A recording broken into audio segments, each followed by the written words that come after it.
পিটাইলেও কিন্তু এনসিপির লাভ হয়। কেন জানেন? এনসিপি আলোচনায় থাকে, এনসিপি পিটাচ্ছে, কেউ বলতেছে বেয়াদব, কেউ বলতেছে ভাষা ঠিক নাই, ইত্যাদি ইত্যাদি। বিগত 16 বছর আওয়ামী লীগ কিন্তু বিএনপিকে টর্চার করেই মাঠে জিয়াইয়া রাখছে। যদি কোনো শব্দ ব্যয় না করতো, বিএনপিকে জিয়াইয়া রাখতে পারত। ধরেন ক্ষমতাসীন দল যে বিএনপি, সে যদি এখন জুলাইয়ের কৃতিত্ব এনসিপিকে দেয়, তাহলে কিন্তু বিএনপির লোকসান হয়। কি লোকসান হয়? আমি কৃতিত্ব দিলে। কিন্তু আপনি যদি জুলাইয়ের কৃতিত্ব তাদেরকে না দেন, তাহলে আপনার লোকসান কিন্তু ডাবল। বিকজ আমরা তো টোটাল অ্যাক্টিভিটিসটা জানি, আপনাদের বার্তাগুলো জানি, নিউজগুলো জানি, আপনার দায়িত্বশীল নেতারা কি বলছিলেন তখন আমরা জানি, পত্রিকায় আসবে। সুতরাং কৃতিত্ব যদি এনসিপিরে দেয় তাহলে তাদের লোকসান হয়, আর যদি না দিয়ে নিজেরা নিতে চায় তাহলে তাদের ডাবল লোকসান হয়। Because the whole world is open. আজকে সবকিছু ওপেন। আপনি পত্রিকায় কি লিখবেন না লিখবেন ইনম্যাটেরিয়াল, চারিদিকে সোশ্যাল মিডিয়া, ডিজিটাল যুগ।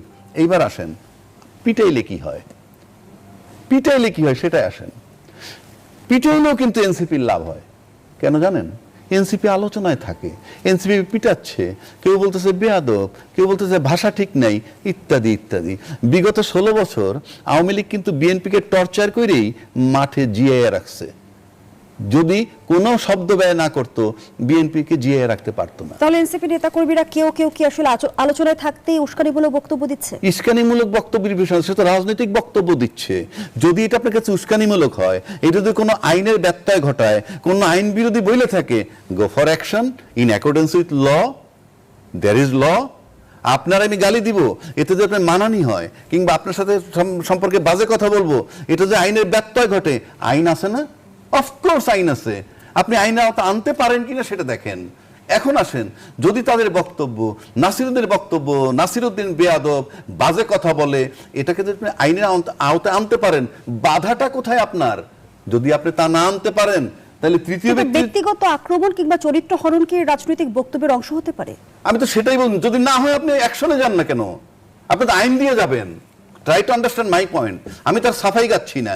এটা যদি সে না দিতে পারে, আইনে যদি বার থাকে, তাহলে আপনি তাহলে আইনে অ্যাকশন নেন। 1 2 তারপরে যখন তার উপরে হামলা হয়, তখন আপনি দায়িত্বশীল দলের লোকেরা যদি বলে এই হামলা আমরা করি নাই, সাধারণ লোকে করছে, তো সাধারণ লোকে যদি করে এটা বেআইনি কিনা? আর সাধারণ লোকে যদি করে, আপনারা বক্তব্য দেন না কেন, এটা নিন্দা করেন না কেন? সে কারণে বললাম, আপনি যদি তাদেরকে পিটান মাঠে, তাতেও কিন্তু দেশ জাতির কাছে তারা পরিচিত হচ্ছে, আছে মাঠে। 1 2 যদি না পিটান, কাজে ওই যে পিটান যে, তাতেও তাদের লাভ হচ্ছে। আর যদি না পিটান, তাহলে কমফোর্টেবলি তারা সারা দেশে ঘুরবে আর জনমত তৈরি করবে। কেন জনমত তাদের পক্ষে কেন থাকবে সেটাও বলি। আপনারা প্রতিশ্রুতি দিছিলেন গণভোটের আলোকে জুলাই সনদ বাস্তবায়ন করবেন, কিন্তু আপনারা করছেন না। এই যে 15 বছরের যে প্রজন্মের যে 4 কোটি ভোটার, তাদের কিন্তু মাথায় আছে, তাদের মনে আছে। সুতরাং আপনাদের মাঠে তারা যায়, সমাবেশ করে, রাজনৈতিক স্রোত তাদের পক্ষে আসবে। আর যদি টর্চার করেন, সেটা দিয়েও টিকে রাখবেন বোতই। অর্থাৎ আমি সিম্পল শেষ করে দিচ্ছি, আপনি যদি দেখেন একটা হাড়ির থেকে ফোঁটা ফোঁটা পানি ঝরে, রাত শেষে কিন্তু হাড়িটা খালি হয়ে যায়। আপনি এই এনসিপির জন্য মাঠে যেটা করা হচ্ছে, তাতে যদি ক্ষমতাসীন দল বা XYZ তাদের ফোঁটা ফোঁটা পানি ঝরে যায়, হাড়ি খালি হয়ে যেতে পারে। আবার এতে যদি ফোঁটা ফোঁটা করে এনসিপি গেইন করে, হাড়ি ভরে যেতে পারে। সুতরাং আপনাকে চিন্তা করতে হবে আপনি কি করবেন।